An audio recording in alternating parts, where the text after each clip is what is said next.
Shalom para wanita yang kami kasihi, bagaimana kabar Anda? Kami selalu berdoa Anda mengalami kemenangan setiap hari dalam hidup Anda. Dan tentu saja sangat sukacita bisa berjumpa kembali dengan Anda di ibadah Woman hari ini. Kali ini kita akan sama-sama belajar bagaimana menjadi wanita yang membawa perubahan. Oleh karena itu, siapkan hati Anda untuk menerima sesuatu yang baru dari Tuhan. Jangan lupa juga untuk like, share, subscribe, komen, dan juga aktifkan lonceng notifikasi untuk Anda mendapatkan update-update terbaru dari khotbah-khotbah Pastor Lanitan. Dan mari persiapkan hati Anda untuk menerima sesuatu yang besar dari Tuhan. Dan selamat menikmati hadirat Tuhan.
Menghampiri Tuhan.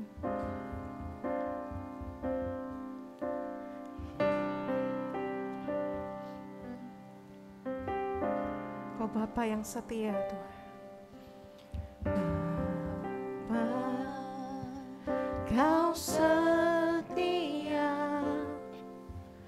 Bapa, Kau mulia. Tenanglah jiwaku, aman bersamamu. lebih dari harta, lebih dari harta. Kaulah segalanya. Tenanglah jiwaku dalam hadirat-Mu.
ajaib dan mulia.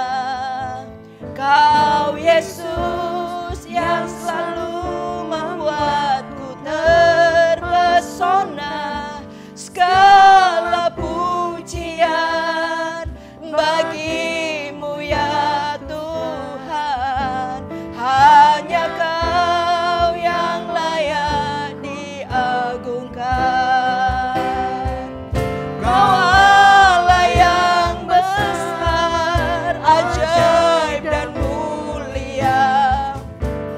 Kau Yesus yang selalu membuatku terpesona.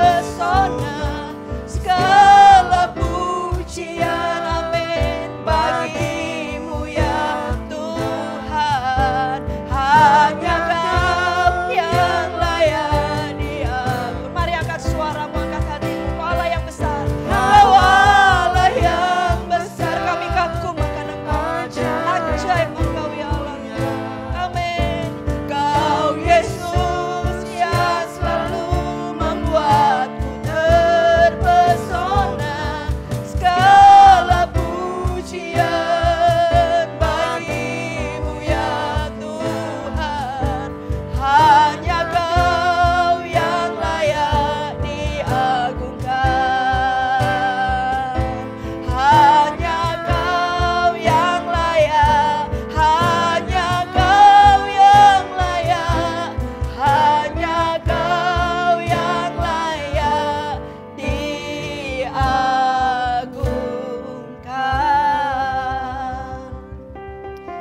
Betapa kami punya Allah yang hebat dan dahsyat. Tidak ada Allah yang seperti Engkau. Kami kagum akan Engkau Tuhan. Perbuatanmu itu nyata sampai hari ini. Engkau tetap bekerja. Tuhan, bukan yang lalu-lalu Engkau bekerja, tapi hari ini dan sampai hari-hari ke depan kami, Engkau akan terus bekerja.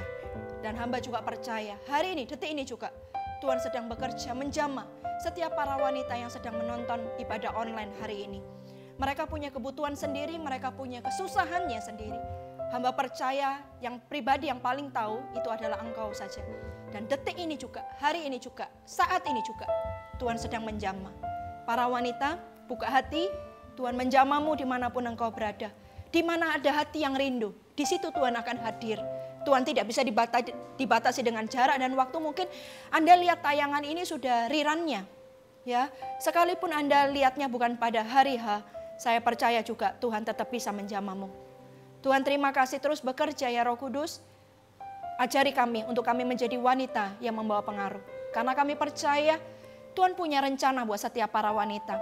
Kami ada di muka bumi ini Tuhan, pasti punya tujuan. Dan tujuan itu mulia.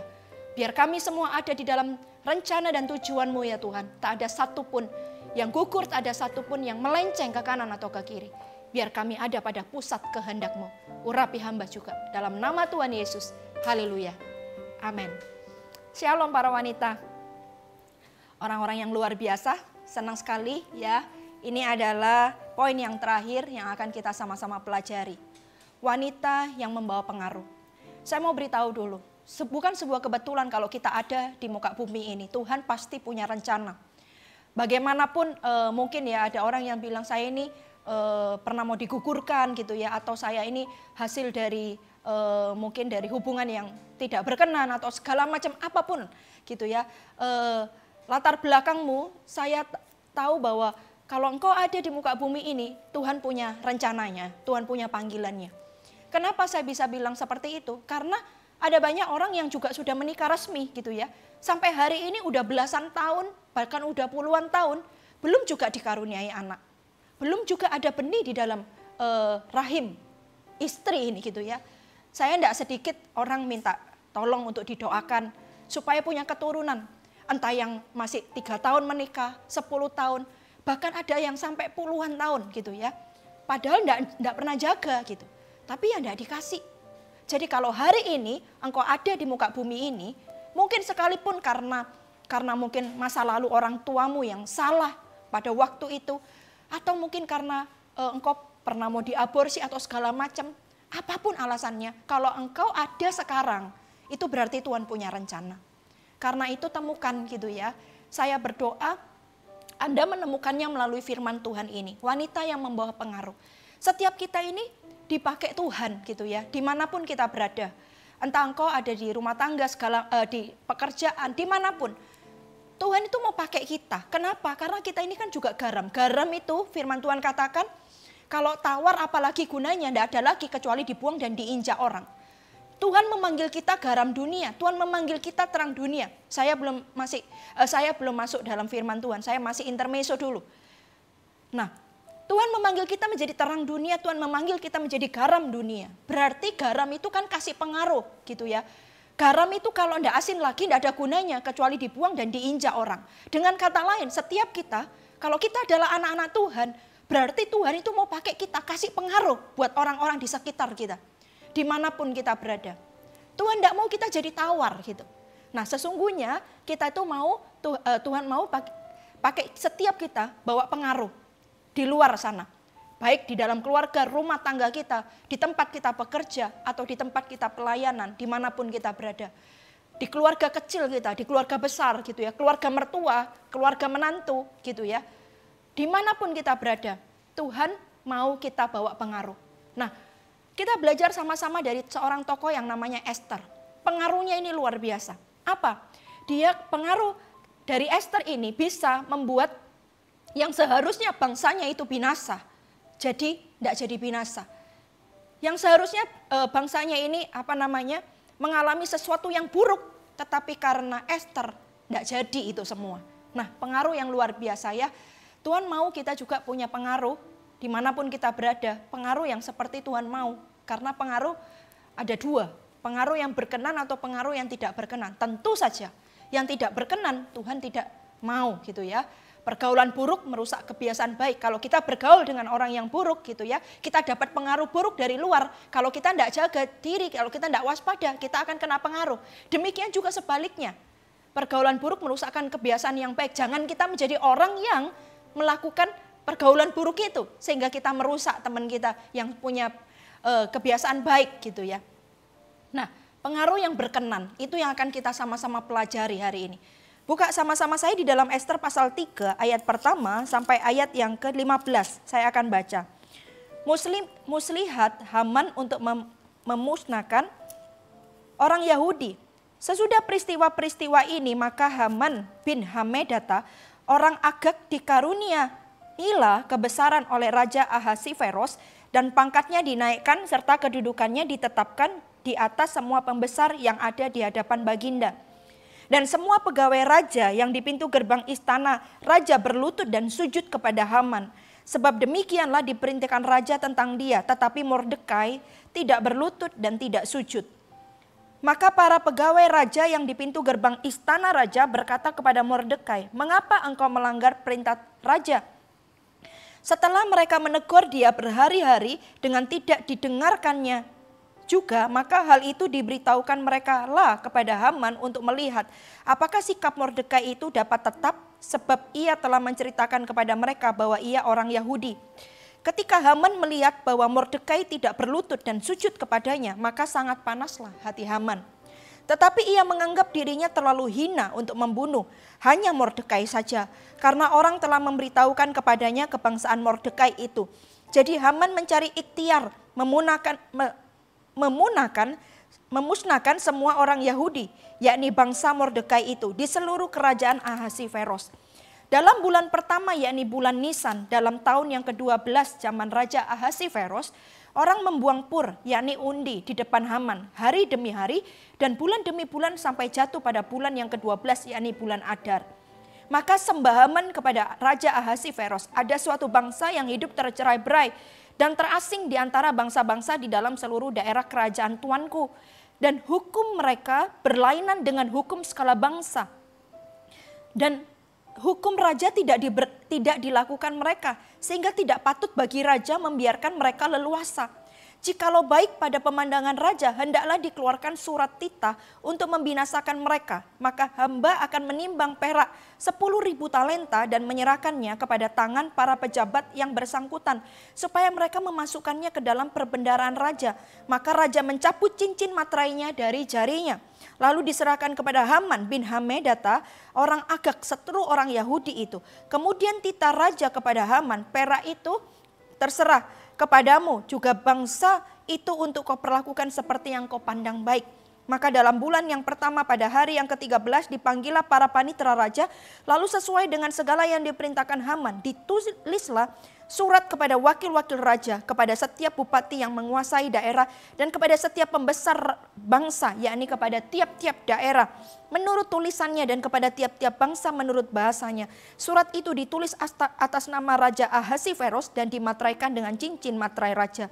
Surat-surat itu dikirimkan dengan perantaraan pesuruh-pesuruh cepat ke segala daerah kerajaan, supaya dipunahkan, dibunuh dan dibinasakan semua orang Yahudi, daripada yang muda sampai kepada yang tua, bahkan anak-anak dan perempuan-perempuan pada satu hari juga, pada tanggal 13 bulan yang ke-12, yakni bulan Adar, dan supaya dirampas harta milik mereka.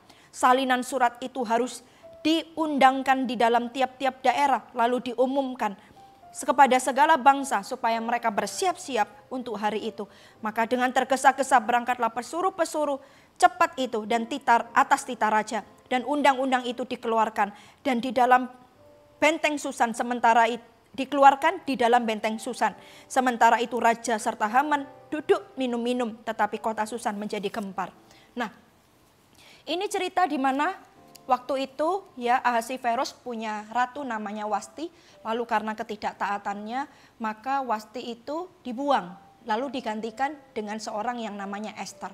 Esther ini berkebangsaan Yahudi gitu ya, dia ini punya saudara, dia punya ayah angkat yaitu Mordekai. Nah, lalu ada seorang gitu ya yang namanya Haman itu berikhtiar untuk membunuh seluruh bangsa Yahudi yang ada di pemerintahannya Ahasiveros, karena dia tahu bahwa Mordekai ini adalah kebangsaan Yahudi gitu, dari bangsa Yahudi. Dia marah dengan Mordekai ya, karena dia marah dengan Mordekai karena Mordekai tidak mau berlutut menyembah dia gitu ya, bersujud gitu ya. Nah, karena itu maka dia marah dan dia itu berikhtiar untuk memusnahkan semua bangsa Yahudi. Singkat cerita sudah dapat izin ini dari Ahasiveros. Tapi luar biasa ketika Mordekai ini memberitahukan kepada Esther, singkat cerita Esther berkata seperti ini, ayo berpuasa 3 hari, aku akan menghadap Raja Ahasiveros. Padahal menghadap Raja Ahasiveros itu tidak semudah itu. Tidak seperti kalau aku pengen menghadap raja, aku akan datang menghadap raja. Tidak semudah itu, harus tunggu dari raja yang memanggil. Nah, pada waktu itu Esther ini tidak dipanggil sama Ahasiveros gitu. Tapi karena Mordekai berkata bahwa bangsamu ini akan dibunuh dan kamu juga tidak akan luput dari itu semua. Lalu akhirnya Esther berkata, ya sudah ayo puasa 3 hari 3 malam. Lalu dengan keberanian gitu ya, Esther ini ada di halaman pelataran istana raja. Lalu ketika dia cuma di sana gitu ya, dan Ahasiveros melihatnya, lalu dipanggilnya Esther. Esther ini beroleh kasih karunia. Ya, untuk apa? Untuk bisa menghadap raja. Nah, apa yang kita pelajari dari Esther ini? Esther bawa perubahan. Singkat cerita akhirnya Haman yang malah disulakan gitu ya. Haman yang dihukum mati. Tapi bangsa Yahudi ini terluput dari itu semua. Bagaimana? Apa yang menjadi rahasia Esther ini? Wanita yang membawa perubahan. Yang pertama, poin yang pertama. Coba kita lihat dulu Esther 3 ayat yang ke-8. Dikatakan demikian. Maka sembah Haman kepada Raja Ahasiveros. Ada suatu bangsa yang hidup tercerai-berai dan terasing di antara bangsa-bangsa di dalam seluruh daerah kerajaan tuanku. Dan hukum mereka berlainan dengan hukum segala bangsa dan hukum raja tidak diberlakukan kepada mereka. Sehingga tidak patut bagi raja membiarkan mereka leluasa. Nah, Esther ini adalah dari bangsa Yahudi. Nah, bangsa itu adalah bangsa yang terasing. Bangsa yang tercerai-berai gitu ya. Bayangkan, Esther dari orang yang seperti itu. Tapi Esther itu kalau kita baca di Esther 2 ayat 17, saya akan baca dulu. Dikatakan demikian, maka Esther dikasihi oleh baginda lebih daripada semua perempuan lain. Dan ia beroleh sayang dan kasih baginda lebih daripada semua anak dara. Sehingga baginda mengenakan mahkota kerajaan ke atas kepalanya dan mengangkat dia menjadi ratu ganti Wasti. Nah, Esther itu dari bangsa Yahudi, bangsa yang tercerai-berai dan bangsa yang terasing gitu ya di kerajaan Ahasiveros. Jadi orang memandang sebelah mata dengan bangsa ini, tapi luar biasa. Dari bangsa ini, bangsa yang mungkin dibuang, bangsa yang mungkin tersisih gitu ya, bangsa yang terasing, bangsa yang tercerai-berai. Tapi dari situ Ester ini bisa menjadi ratu. Ratu menjadi istri dari Ahasiveros, ratu dari menggantikan Wasti. Luar biasa. Apa sih poin ini? Di poin ini mau bicara apa?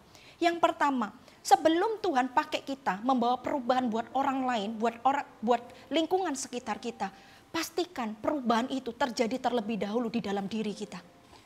Sebelum kita dipakai keluar, sebelum kita jadi pengaruh buat memberikan perubahan buat sekitar kita, pastikan perubahan itu terjadi dalam dirimu sendiri gitu. Lihat ini, orang buangan, orang yang terasing, bangsa yang tercerai-berai, tapi diangkat menjadi ratu. Luar biasa menggantikan Wasti. Nah, ada perubahan dari mungkin, kalau saya boleh katakan, dari orang yang hina, diangkat demikian luar biasa, menjadi orang yang terkemuka. Bapak, Ibu, para wanita, sebelum kita dipakai untuk kita bawa perubahan di luar sana, maka pastikan dulu kita mengalami perubahan dalam diri kita. Apakah diri Anda mengalami perubahan hari ini? Apakah hidup Anda mengalami perubahan? Karena sebelum Tuhan pakai, pasti Tuhan itu beracara sama diri kita terlebih dahulu.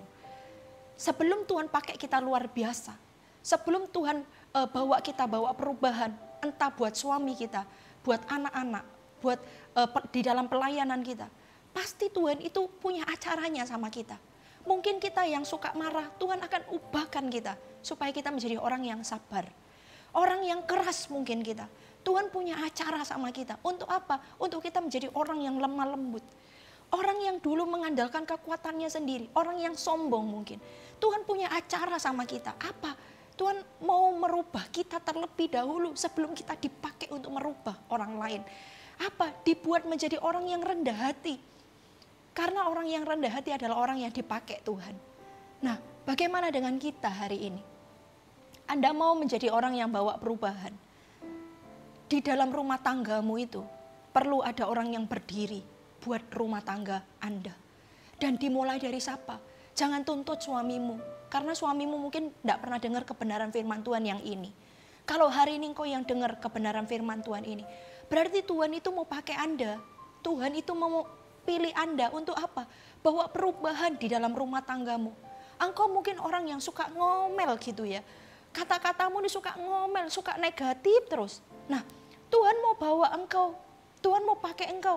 Karena itu Tuhan mau rubah engkau terlebih dahulu. Bagaimana caranya? Ya Tuhan pasti punya caranya. Tuhan pasti punya caranya. Saya juga cerita ya, saya dari latar belakang orang yang minder gitu ya. Dari latar belakang orang yang saya merasa bahwa saya ini tidak bisa apa-apa. Ya, dari keminderan saya itu benar-benar membuat saya itu tumpul gitu, membuat saya tidak bisa maksimal. Saya ketemu orang itu malu gitu ya, saya mau bicara sama orang itu juga malu. Banyak hal itu membatasi saya dari rasa minder saya itu.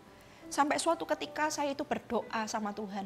Ya, waktu beberapa tahun yang lalu ya, pada waktu itu saya masih menjadi full timer, belum dipercaya menjadi lebih lagi sebagai gembala gitu ya. Saya berdoa sama Tuhan. Saya bilang begini, Tuhan, segala sesuatu yang tidak berkenan gitu ya, Tuhan ambil. Aku mau lebih maksimal di dalam Engkau. Aku mau sungguh-sungguh apa yang jadi kehendak Tuhan itu benar-benar terjadi gitu. Tidak ada yang dari Lani ini satu pun atau sedikit pun yang membatasi atau menghalangi Tuhan itu kerja dalam kehidupanku. Aku mau Engkau benar-benar leluasa bekerja di dalam kehidupanku gitu. Tidak ada, bukan karena saya gitu ya. Akhirnya rencana Tuhan itu terhalangi. Hamba tidak mau Tuhan. Saya doa sama Tuhan. Karena itu kalau ada yang tidak berkenan, please Tuhan ambil dan Tuhan ubahkan. Bahkan setelah itu ya, beberapa lama kemudian bahkan saya itu lupa, saya pernah doa demikian gitu ya. Sampai suatu ketika saya itu pergi gitu ya, mau mengunjungi seseorang yang baru melahirkan. Dan orang ini adalah lebih daripada semuanya itu lebih daripada saya, kira-kira begitu ya. Dan ini adalah orang yang luar biasa, ini adalah hambanya yang luar biasa gitu. Lalu saya mulai sama suami waktu itu sama Pastor Sam mau ngunjungi, janjian nih sama teman-teman yang lain, tapi karena saya masih urusan belum selesai, akhirnya saya nggak bisa gitu. Keburu mereka sudah pulang gitu ya. Akhirnya saya sama Pastor Sam saja. Ketika sampai gitu ya di tempat di kamar, ini waktu itu di rumah sakit ya.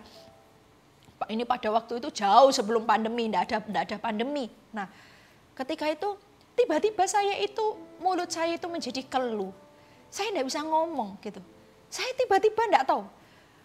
Berat sekali mulut ini untuk bicara gitu ya. Kayaknya itu tiba-tiba semua kosakata hilang di dalam pikiran saya sehingga enggak ada yang satupun yang bisa keluar dari mulut saya. Sementara suami saya ngomong ya, banyak bercanda bahkan segala macam. Tapi saya itu diem saja. Sampai seperti nge-freeze gitu ya, seperti batu. Padahal di dalam hati saya mikir seperti ini, loh aku nggak mau kayak gini loh. Aku nggak mau kayak gini, aku tuh pengen ngomong apa segala macam, tapi kok kayaknya nggak bisa keluar gitu dari mulut. Sampai akhirnya gitu ya, sampai berapa lama itu, setengah jam mungkin. Setelah itu kami pamit pulang. Ketika pulang itu ya, menuju ke parkiran gitu kan, suami saya itu tanya, kamu kenapa gitu ya. Ya namanya suami pasti tahu gitu ya. Istrinya ini mungkin lagi ngalami sesuatu, saya bilang enggak apa-apa. Setelah sampai di parkiran, suami saya disetir ya, di jok tempat setir, lalu saya di sebelahnya gitu ya. Ketika saya di sebelahnya, lalu saya cuma diam aja. Lalu tiba-tiba saya tuh dengar suara Tuhan. Tuhan tuh bilang begini, itu loh Lan, yang aku mau kamu itu berubah. Ketika itu saya enggak usah ngomong, saya enggak usah dikasih tahu apa yang harus dirubah. Ketika Tuhan cuma dengan begitu lembut, Tuhan ngomong, itu loh Lan yang harus kamu rubah. Tanpa saya sadari air mata itu keluar. Saya menangis di mobil itu loh. Saya menangis, suami saya jadi lebih heran lagi. Loh ini kenapa kamu? Kok tiba-tiba nangis? Saya bilang enggak apa-apa. Aku tak bersekutu sama Tuhan dulu. Ya, sembari suami saya keluarin mobil, kita mau pulang gitu ya. Saya di situ saya nangis, saya dijamah Tuhan. Saya bilang, Tuhan, iya, memang ini loh Tuhan, masalah terbesarku. Apa? Minder. Itu masalah terbesar saya. Tuhan bilang, itu loh Lan yang mau itu yang aku mau kamu itu berubah. Saya nangis, saya bilang di mobil itu, Tuhan ambilin semua. Ambil semua rasa minderku ini Tuhan, jangan ada satu sisa sedikit pun. Aku tahu Tuhan akan pakai aku besar. Lalu tiba-tiba ayat firman Tuhan itu muncul. Kamu akan berdiri di hadapan raja-raja.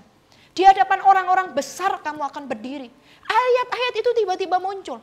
Lalu tiba-tiba saya teringat pada waktu itu, pada masa itu, Tuhan itu pernah menunjukkan saya berdiri di depan puluhan ribu orang gitu ya. Dan Tuhan berkata, aku akan pakai kamu. Aku akan pakai kamu. Ketika saya bertobat pertama gitu ya, ketika belum menikah saja gitu ya, Tuhan itu pernah bilang sama saya, aku jadikan kamu satu ya untuk ini ya sama Pastor Sam ini, untuk sesuatu yang luar biasa. Aku akan pakai hidupmu. Tuhan itu bolak-balik ngomong sama saya, aku akan pakai hidupmu. Aku akan pakai hidupmu. Di titik itu tiba-tiba semua firman keluar, semua mimpi, semua penglihatan-penglihatan yang pernah Tuhan berikan dalam kehidupan saya, semua itu muncul dan firman-firman Tuhan itu muncul. Waduh, tambah jadi saya. Saya tambah jadi nangis di jamaah Tuhan dan saya bilang, Tuhan ambil semua. Jangan ada sisa sedikit pun. Aku enggak mau Tuhan. Karena aku tahu ini yang menghalangi. Tuhan itu mau pakai saya. Tuhan itu mau pakai kita. Tapi ada banyak hal dalam hidup kita ini yang menghalangi pemakaian Tuhan dalam kehidupan kita. Bukan karena salah Tuhan. Tapi karena itu setiap kelemahan dan kekurangan kita. Saya bilang sama Tuhan, Tuhan jangan ada sedikit pun ya sisa lagi. Ambil semua, ambil semua. Oh, ibu-ibu, para wanita yang luar biasa. Tuhan mau pakai Anda.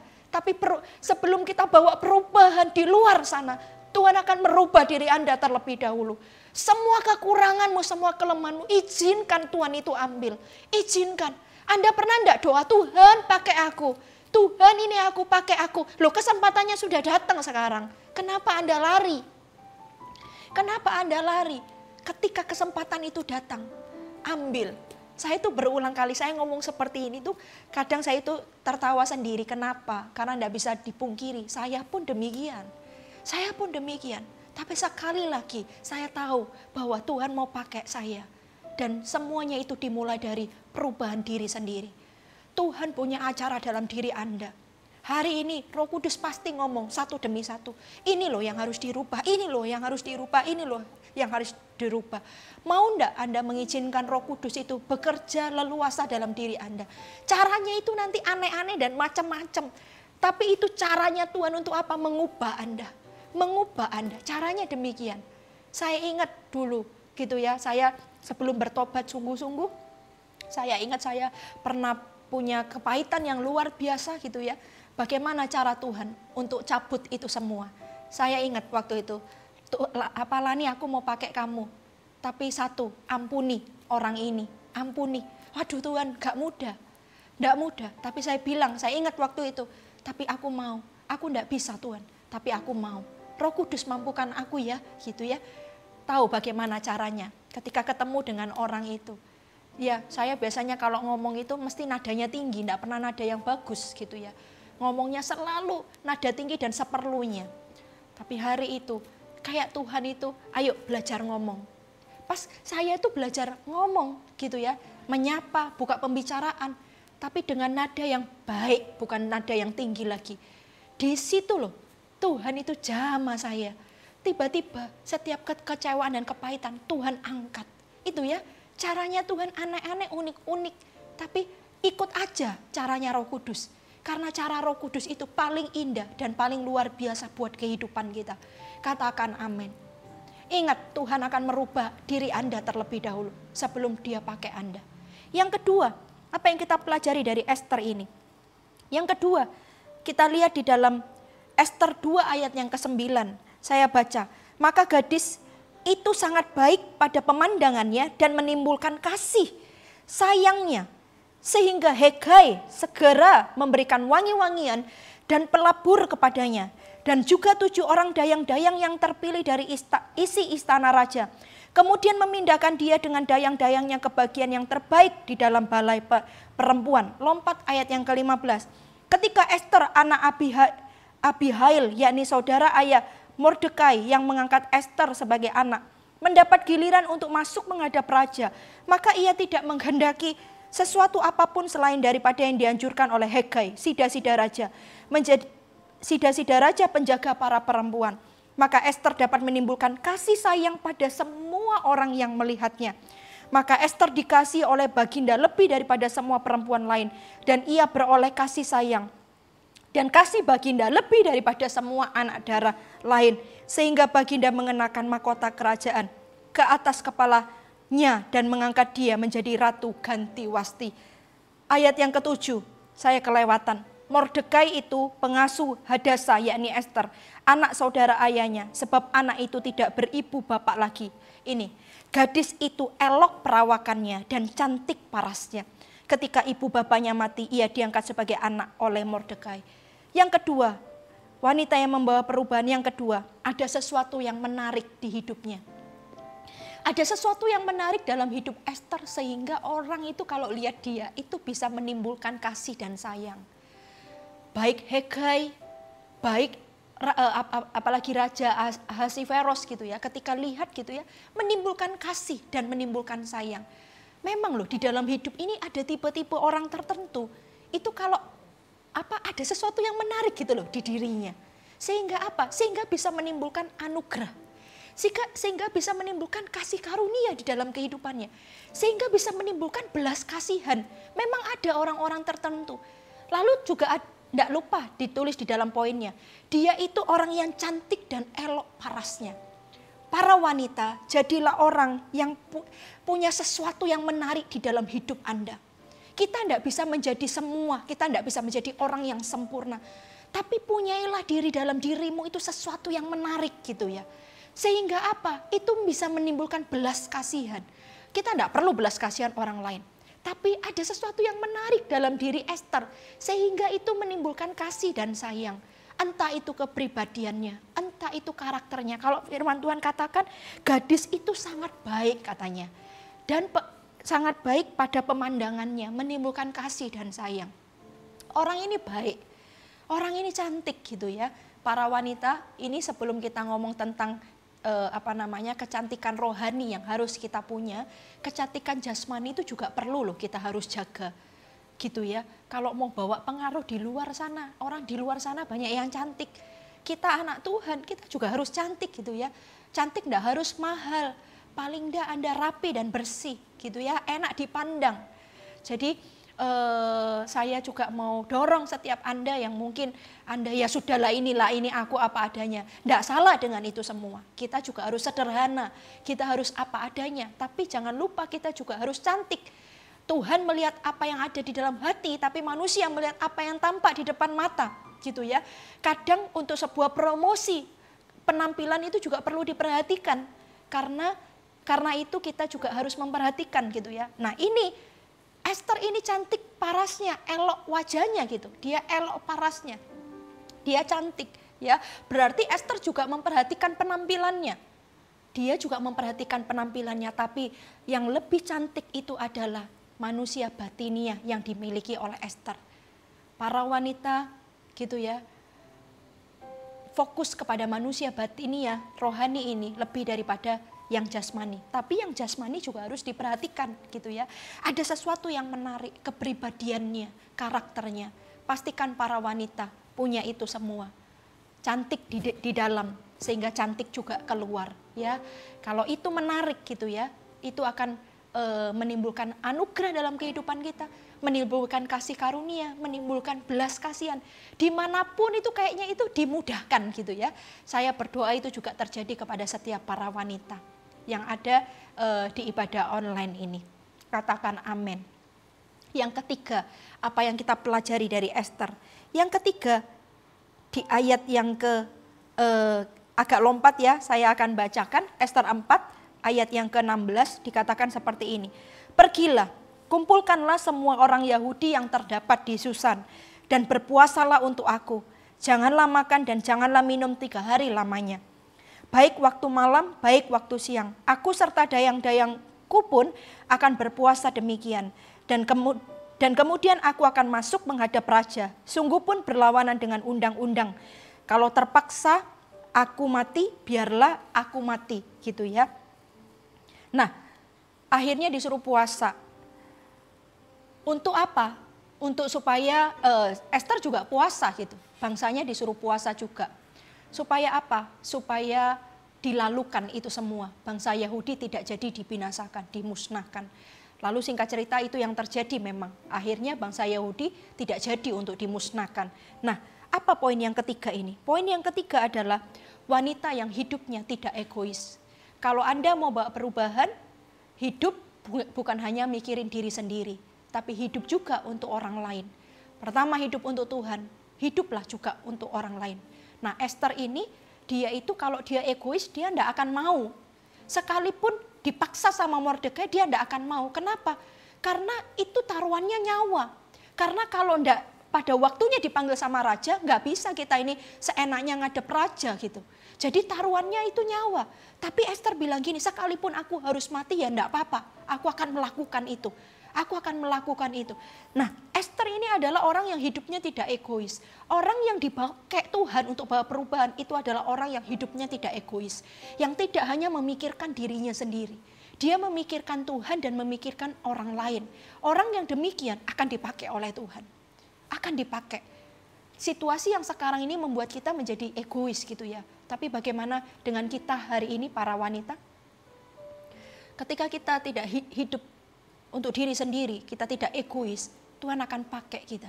Dan memang Tuhan itu mencari wanita-wanita yang mau dipakai olehnya. Kenapa? Karena siapa lagi kalau bukan kita untuk menyampaikan kabar baik kepada orang-orang di luar sana. Kalau bukan kita, Tuhan mau pakai kita. Ayo di masa-masa yang segala sesuatunya membuat kita hanya mikirin diri sendiri gitu ya. Hanya fokus kepada diri sendiri. Mau enggak kita hari ini berkata, Tuhan aku mau kau pakai aku untuk jadi kemuliaan namamu. Bawa perubahan. Waduh ini taruhannya nyawa loh, aku bisa mati loh kata Esther. Tapi Esther berkata, iya aku mau. Suruh ya bangsa Yahudi puasa, aku juga akan puasa bersama dengan dayang-dayangku. Dan ketika itu terjadi, tangan Tuhan itu ada. Tangan Tuhan itu menyertai. Kalau orang hidup tidak untuk dirinya sendiri, ada penyertaan Tuhan. Ada namanya itu urapan dari Tuhan. Kenapa kok bisa gitu? Iya, karena Tuhan itu memang cari orang. Coba firman Tuhan katakan seperti ini, tuaian begitu banyak tapi pengerja sedikit. Jadi Tuhan itu cari orang-orang yang mau memberi dirinya dipakai. Bukan untuk mikirin dirinya sendiri, tapi dipakai untuk rencananya, kehendaknya. Gitu. Nah, seandainya kita adalah orang yang berkata, ini aku Tuhan, pakai aku. Waduh, itu langsung matching dengan apa yang menjadi kerinduan Tuhan, isi hati Tuhan. Anda akan diurapi, Anda akan disertai. Para malaikat tuh loh akan berjaga-jaga dalam kehidupan Anda. Katakan amin. Mari jadi wanita yang tidak egois. Dan yang terakhir poin yang keempat itu adalah dikatakan seperti ini. Di ayat yang ke 11, kita lompat dulu Ester 4 ayat 11. Semua pegawai raja serta penduduk daerah-daerah kerajaan mengetahui bahwa bagi setiap laki-laki atau perempuan ini, lihat, yang menghadap raja di pelataran dalam dengan tiada dipanggil, di pelataran dalam dengan tiada dipanggil, hanya berlaku satu undang-undang, yakni hukuman mati. Waduh, ngeri kan ya. Jadi kalau tidak dipanggil akan hukuman mati. Hanya orang yang kepadanya raja mengulurkan tongkat emas, gitu ya, yang akan tetap hidup. Dan aku selama 30 hari ini tidak dipanggil menghadap raja. Itu ya yang saya katakan tadi. Ester ini tidak dipanggil-panggil sudah 30 hari. Nah, kalau orang entah laki-laki atau perempuan tidak dipanggil raja tapi menghadap raja, hukumannya mati. Kecuali Tuhan itu raja itu memberikan tongkat emasnya, dia akan tetap hidup. Lalu dikatakan ayat Ester 5 ayat yang pertama. Pada hari yang ketiga Ester mengenakan pakaian ratu, lalu berdirilah ia di pelataran dalam istana raja. Jadi ini sudah selesai puasa di hari yang ketiga gitu ya. Dia mengenakan pakaian ratu lalu dia memberanikan diri untuk pergi ke pelataran dalam di istana raja. Ingat ya, kalau kita ke pelataran dalam, pria maupun wanita, kalau tidak dipanggil akan hukuman mati. Kecuali ada undang-undangnya, kecuali Tuhan itu memberikan tongkat emasnya, mengulurkan tongkat emasnya. Pada hari yang ketiga Ester mengenakan pakaian ratu, lalu berdirilah ia di pelataran dalam istana raja, tepat di depan istana raja. Raja bersemayam di atas tata kerajaan di dalam istana, berhadapan dengan pintu istana itu. Ketika raja melihat Ester sang ratu berdiri di pelataran, berkenanlah raja kepadanya. Sehingga raja mengulurkan tongkat emas yang di tangannya ke arah Ester. Lalu mendekatlah Ester dan menyentuh ujung tongkat itu. Ketika Ester itu ada di pelataran dalam istana raja, ini resikonya nyawa, tapi raja itu berkenan. Lalu dia mengulurkan tongkat emasnya. Dengan kata lain, akhirnya Ester bisa menghadap raja.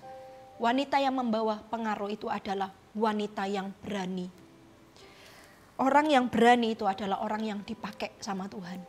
Bukan berani yang ngawur, bukan berani yang tidak ada alasan, tapi berani bayar harga, berani ambil resiko untuk sebuah misi yang jauh lebih besar, yaitu misinya Tuhan.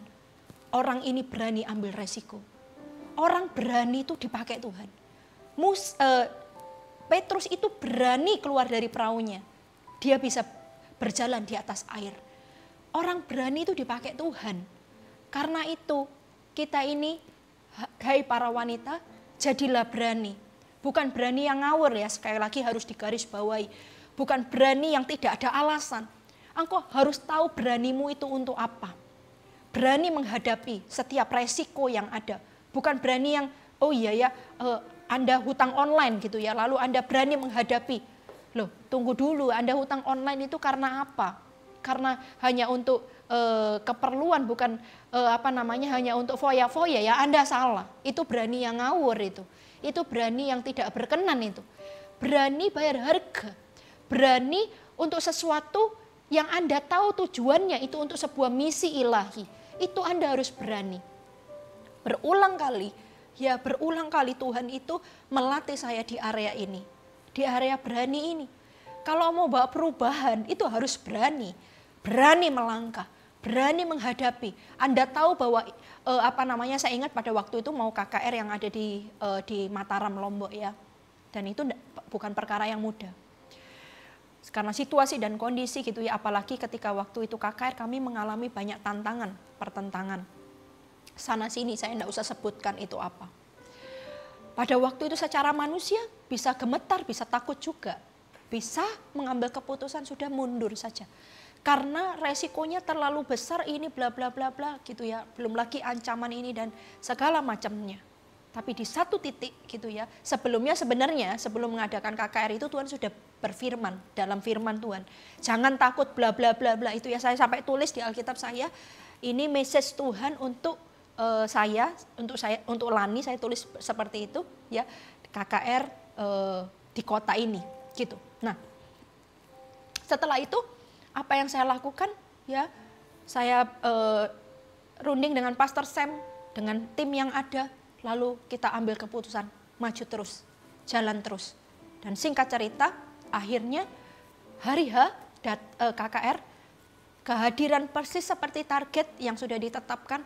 Lalu banyak orang dijamah Tuhan, luar biasa pokoknya. Dan apa yang menjadi ancaman ini segala macam itu tidak terjadi sama sekali. Coba seandainya hari ini tidak berani untuk melangkah, maka tidak pernah bisa melihat ada banyak orang diselamatkan, ada banyak orang dilepaskan dari setiap belenggu dosa. Tapi karena berani, ada banyak kali Tuhan melatih di area ini. Para wanita, saya mau ajak setiap Anda, bukan berani yang ngawur ya, tolong digarisbawahi ini. Bukan berani yang tidak ada alasannya. Tapi beranilah kalau Anda tahu bahwa ini untuk sesuatu yang tujuan yang mulia, sesuatu yang ada misi ilahi di baliknya, apalagi. Jadilah berani, berani bayar harga, berani ambil resiko, berani untuk seperti Esther, bahkan dia rela kehilangan nyawanya supaya bangsanya itu diselamatkan. Katakan amin. Mari kita semua menghampiri Tuhan. Haleluya. Hidupku menggenapi firman-Mu, tanda mujizat sertai tiap langkahku. Kau bersamaku, di dalamku, jadi bukti kebesaran-Mu. Hidupku menggenapi firman-Mu, tanda mujizat sertai tiap langkahku. Kau bersamaku, di dalamku, jadi bukti kebesaran-Mu. Hidupku menggenapi firman-Mu, tanda mujizat sertai tiap langkahku. Kau bersamaku, di dalamku, jadi bukti kebesaran-Mu. Mari angkat tanganmu, saya mau berdoa. Tuhan, sebelum kami dipakai, selalu dimulai dari diri kami sendiri. Hamba berdoa hari ini buat setiap para wanita, Tuhan koreksi. Engkau Allah yang tahu kami luar dan dalam. Karena Engkau yang menciptakan kami, bahkan kekurangan dan kelemahan kami. Engkau tahu Tuhan, hari ini kami berdoa, ambil semua itu. Ambil, tak ada satupun sisa ya Tuhan, ambil. Karena kami tahu Tuhan punya rencana buat setiap kami. Dan itu rencana-Mu luar biasa. Yang menghalangi itu adalah bukan yang lain. Tapi yang menghalangi itu kadang diri kami sendiri. Setiap kelemahan yang kami punya. Setiap kekurangan yang kami punya. Hamba berdoa terkhusus buat setiap para wanita yang hari ini ibadah ya Tuhan. Aku berdoa dalam nama Tuhan Yesus. Jamah setiap mereka ya Tuhan. Supaya mereka benar-benar berubah. Ada yang dirubah dalam diri mereka. Menjadi seperti yang Tuhan mau. Seperti emas ya Tuhan, untuk perabotan yang mulia. Aku berdoa di dalam nama Tuhan Yesus. Setiap wanita ya Tuhan mulai melihat di sekitarnya. Mereka mulai melihat, berikan hati-Mu kepada setiap mereka. Sehingga mereka peka dengan kebutuhan yang ada di sekitar mereka. Entah dimulai dari suami, anak-anak, mertua, orang tua. Dimulai dari pemimpin mungkin. dimulai dari tempat di mana mereka berada. Hari ini aku berdoa di dalam nama Tuhan Yesus. Dan pakai mereka ya Tuhan, pakai sungguh kehidupan mereka untuk menjadi rencanamu, bawa perubahan. Bawa perubahan. Hari ini saya mau secara khusus berdoa buat Anda yang punya problem di dalam rumah tangga. Anda tahu betul bahwa rumah tanggamu sedang problem. Angkat tanganmu saja, saya mau berdoa. Dimulai dari engkau, aku berdoa di dalam nama Tuhan Yesus secara khusus hari ini. Biar engkau bawa perubahan. Perubahan bukan dimulai dari suamimu, enggak. Dimulai dari engkau. Sungguh aku berdoa di dalam nama Tuhan Yesus, Tuhan. Tolong para wanita ini. Untuk mereka memenangkan suami dan anak-anak. Supaya rumah tangga mereka tetap utuh. Aku berdoa di dalam nama Tuhan Yesus. Kata perceraian itu pergi dari kehidupan rumah tangga anak-anakmu ini.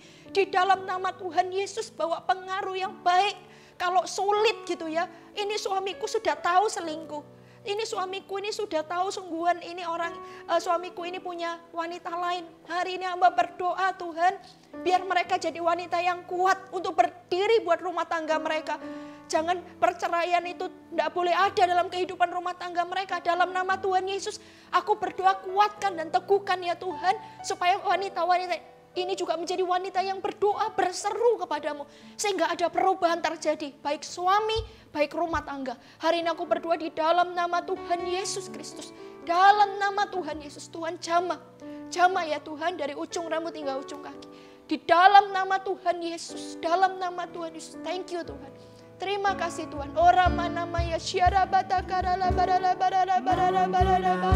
Haleluya Tuhan, haleluya Jesus. Tanda mujizat sertai tiap langkahku.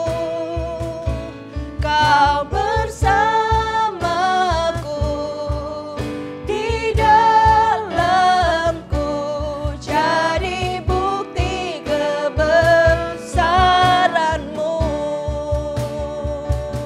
Kau bersamaku di dalamku, jadi bukti kebesaranmu. Kau bersamaku di dalamku, jadi bukti kebesaranmu. Angkat tanganmu, terimalah berkat dari Allah Bapa, Putra, Roh Kudus menyertai setiap engkau. Ketika engkau takut akan Tuhan, ketika kau melakukan perintah-perintahnya, apapun yang ada di tanganmu, Tuhan buat berhasil. Jadikan para wanita ini Tuhan, wanita yang bawa pengaruh, bawa perubahan yang luar biasa dalam kehidupan mereka. Di dalam nama Tuhan Yesus Kristus Tuhan, haleluya, amin. Menggenapi firman-Mu, tanda mujizat sertai tiap langkahku. Kau bersamaku di dalamku, jadi bukti kebesaranmu. Kau bersamaku di dalamku, jadi bukti kebesaranmu. Kau bersamaku di dalamku, jadi bukti kebesaranmu. God bless you. Sampai jumpa lagi.